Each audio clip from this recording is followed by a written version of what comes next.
sunog sa Atlantic Canada. Nawala ng tahanan ng isang pamilyang Pilipino sa Halifax matapos ang naiulat na third alarm apartment fire noong Lunes. Narito ang ating kasamang si Paula Saraza para sa detalye ng pinsala at salagay ng pamilyang apektado ng trahedya.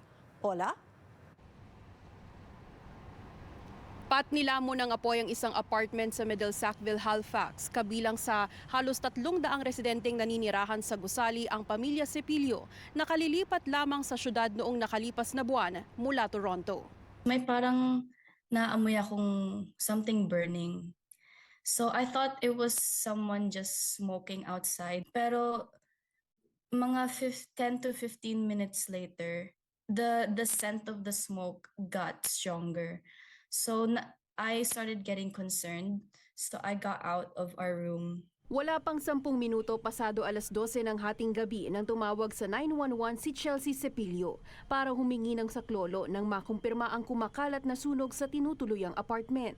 We looked down sa balcony. Yun na nga, yung fire nasa below na ng balcony namin. Kasama sa unit ang kanyang mga magulang at 8 taong gulang na kapatid.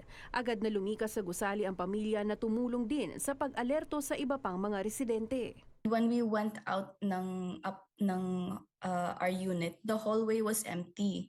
No one was waking up. So me and my parents banged on each unit's door. May sunog, labas na kayo dyan.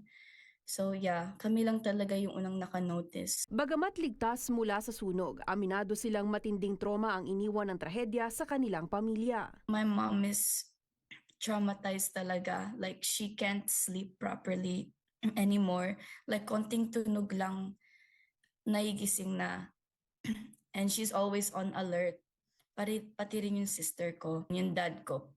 Ganun din, he's sad over our things. Kasi meron din naman kasi kaming mga pictures na you can't replace with money. And jewelries din. Especially yung mga documents namin, passport, birth certificate, proof of citizenship.